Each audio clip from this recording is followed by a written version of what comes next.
Welcome to my class. नमस्ते student. बच्चों, आज हम कक्षा 9वीं की पाठ्य पुस्तक क्षितिज भाग 1 का अध्ययन करने जा रहे हैं, जिसमें हम चैप्टर नंबर 14 पढ़ रहे हैं, जिसका शीर्षक है चंद्रग्रहण से लौटती बेर। और इस चैप्टर का यह सेशन नंबर 6 है, छठा। इसके पहले सेशन में हमने देखा कि कवि कौन है। इस कविता के कवि केदारनाथ अग्रवाल जी। Very good. और कवि ने इस पाठ का कविता का शीर्षक चंद्रग्रहण से लौटती बेर क्यों दिया है, इसके बारे में हमने जानकारी हासिल की थी। क्यों? क्योंकि चंद्रग्रहण ये क्या है, एक स्थान का नाम है। और वहां से जब वो रिटर्न हो रहे थे, लौट रहे थे, तो उन्होंने देखा कि उनके आजू बाजू में खेतों में सुंदर हरियाली लहराई थी, उनको दिखाई दे रही थी। और वो प्राकृतिक दृश्य देखकर उनका मन वहीं पर रुक गया और उस सामान्य चीजों में उन्हें असामान्य प्राकृतिक सौंदर्य दिखाई देने लगे। और उसका ही वर्णन कविता में कवि ने किया है। अब आगे कवि हमें क्या बताना चाहते हैं, इसको हम अगले काव्यांश में पढ़ेंगे। अगले काव्यांश को हम पढ़ते हैं। कवि कहते कि ओ यही से भूमि ऊंची है जहां से रेल की पटरी गई है, ट्रेन का टाइम नहीं है, मैं यहाँ स्वच्छंद हूँ, जाना नहीं है।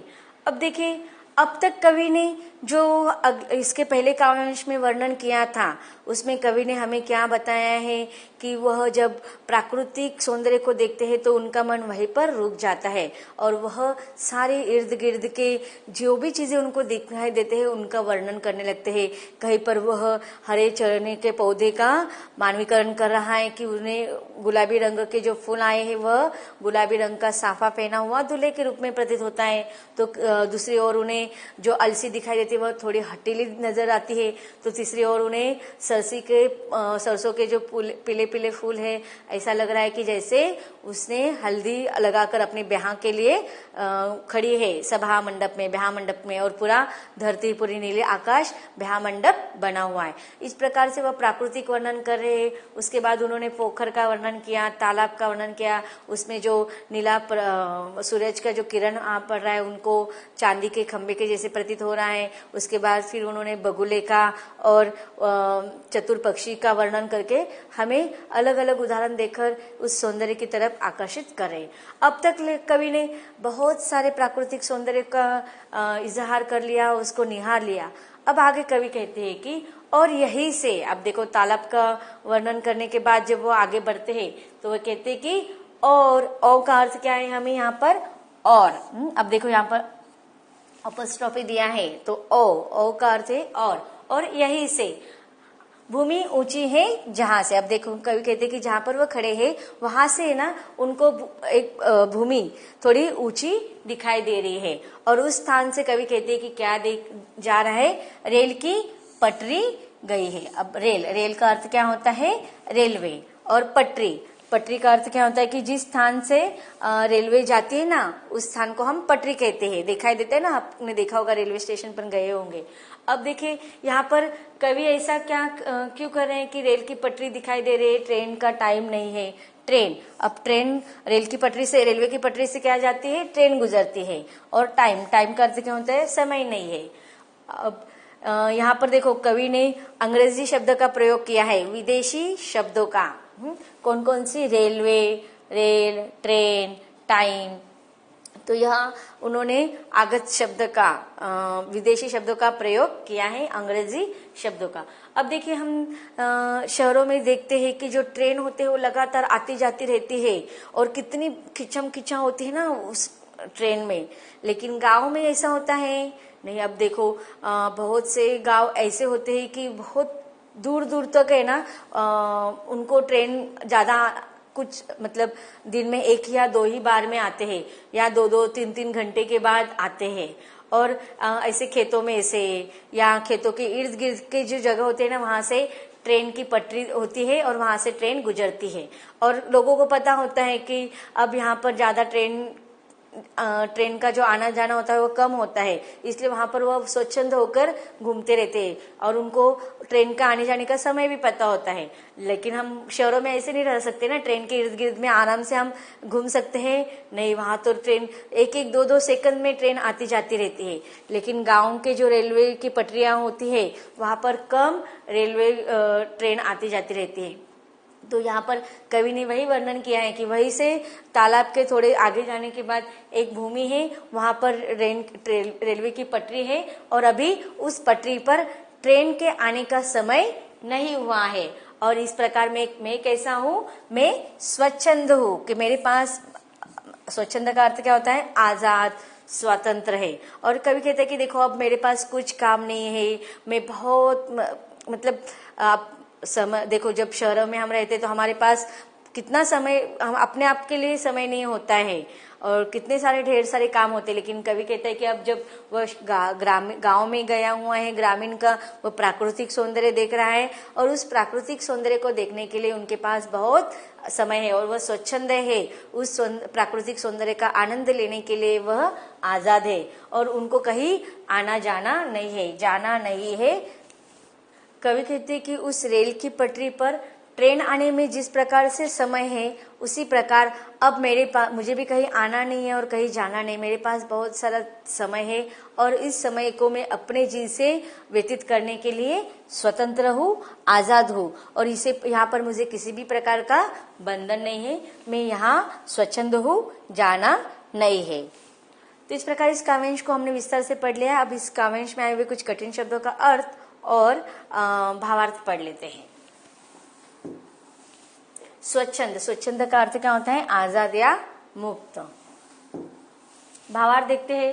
कवि जहाँ बैठा है वह प्राकृतिक दृश्य देख रहा है, वहां से कुछ दूरी पर जमीन ऊंची है, वही सामने से रेल की पटरी गई है। कवि जानता है कि यह ट्रेन रेलगाड़ी के आने जाने का समय नहीं है। वैसे भी कवि को किसी काम के लिए कहीं आना जाना नहीं है, वह इस समय स्वतंत्र है, अर्थात उसे कोई विशेष काम नहीं है। अब देखते हैं अगला काव्यांश। अगला काव्यांश का हम सस्वर वाचन कर लेते हैं। कवि कहते हैं कि चित्रकूट की अनगढ़ चौड़ी, कम ऊंची ऊंची पहाड़ियां, दूर दिशाओं तक फैली बांझ भूमि पर, इधर उधर रीवा के पेड़, कांटेदार कुरूप खड़े हैं।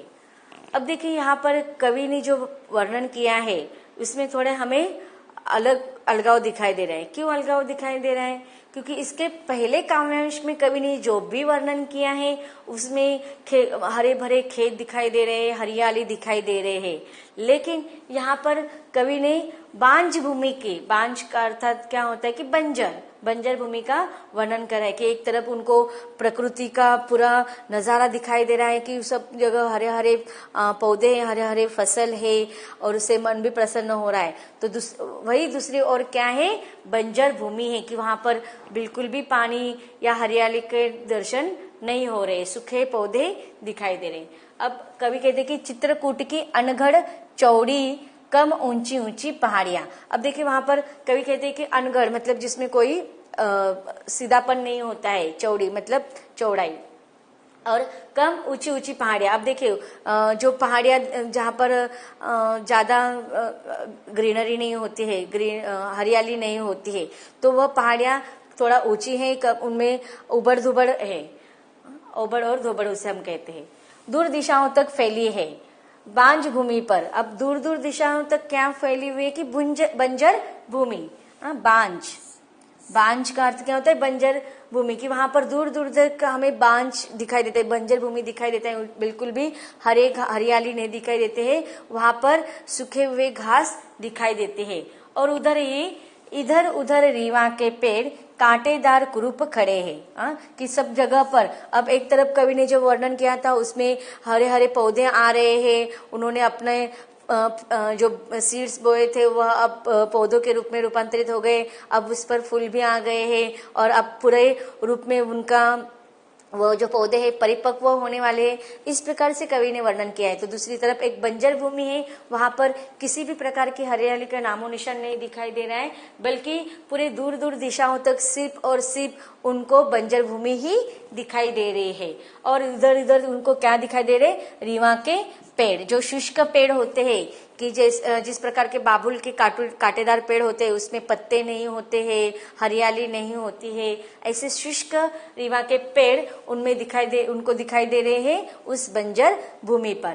कांटेदार कुरूप खड़े हैं, कुरूप मतलब जो दिखने में सुंदर नहीं होते हैं, ऐसे कांटेदार वृक्ष उनको दिखाई देते हैं। अब देखिए एक तरफ कवि ने वृक्षों का कितना सुंदर वर्णन किया है। इसके पहले भी ग्रामश्री में हमने देखे थे कि जो पत्ते होते हैं जब हरियाली छा जाती है, अगर पुराने पत्ते झड़ जाते हैं तो उसपे नए नए लाल रंग के पीले रंग के पत्ते आने लगते हैं, उससे मन आकर्षित करते हैं। तो दूसरी तरफ देखो पतझड़ में या बंजर भूमि में किस प्रकार से निरुत्साहित, मन को उत्साहित न करने वाला वातावरण होता है कि वहां पर बंजर भूमि पर वृक्ष भी कैसे होते हैं, उन पर हरे पत्ते नहीं होते हैं, उनके जो शुष्क होते हैं कांटेदार कुरूप दिखाई देते हैं, उनकी तरफ देखने का भी मन नहीं करता। तो यहाँ पर कवि ने दोनों तरफ से इस काव्यांश में वर्णन किया। एक तो पहले काव्यांश में उन्होंने हरियाली का वर्णन किया है, तो दूसरे काव्यांश में उन्होंने दूर दूर तक बंजर भूमि का दिखाई देने वाला वर्णन किया है। देखते हैं इस काव्यांश में आए हुए कुछ कठिन शब्दों का अर्थ। अनगढ़, उभर खाबर, बांझ, बंध्या या अनुर्वर, जिसे हम बंजर भी कहते हैं। रीवा एक कटीला पेड़, कुरूप भद्दा। भावार्थ, कवि देखता है कि उसके सामने चित्रकूट की टेढ़ी मेढ़ी उबड़ खाबड़ कम ऊंचाई वाली पहाड़ियां दूर दूर तक फैली हुई है। इन पहाड़ियों की भूमि कैसी है, अनुर्वर अर्थात बंजर है। वहां रीवा के कांटेदार कुरूप पेड़ खड़े हैं और इन पेड़ों में कोई आकर्षण नहीं दिखाई दे रहा है। कि देखो यहाँ पर विरोधाभास कवि ने बताया है कि एक तरफ तो हरियाली मन को आकर्षित करते हैं, पहले काव्यांश में फसल आ रही है खेतों में उसका वर्णन किया है, तो दूसरी तरफ बंजर भूमि पर जो किस प्रकार से पेड़ों के कुरूप उनके कांटेदार होने का वर्णन करे कि मन को बिल्कुल भी उत्साहित नहीं कर रहे, आकर्षित नहीं कर रहे, इसका वर्णन इस काव्यांश में कवि ने किया है। तो बच्चों इस प्रकार से हमने कवि के माध्यम से देखा कि जो जमीन जो होती है, खेती की जो जमीन होती है उसमें अलगाव होता है। एक तरफ खेती में जो मिट्टी का गुणधर्म होता है उपजाऊ होता है, वहां पर पानी का प्रमाण होता है तो वहां पर हरियाली दिखाई देती है। तो दूसरी तरफ अनउपजाऊ जमीन होती है और वहां पर किसी भी प्रकार के पेड़ पौधे हरियाली नहीं दिखाई देते। तो यहाँ पर कवि ने विरोधाभास करके हमें इन दोनों अलग अलग काव्यांश के माध्यम से प्रकृति का एक अलग सौंदर्य दिखाने का प्रयास किया है। इसके अगले काव्यांश को भी हम विस्तार से पढ़ेंगे, लेकिन इसके अगले भाग में।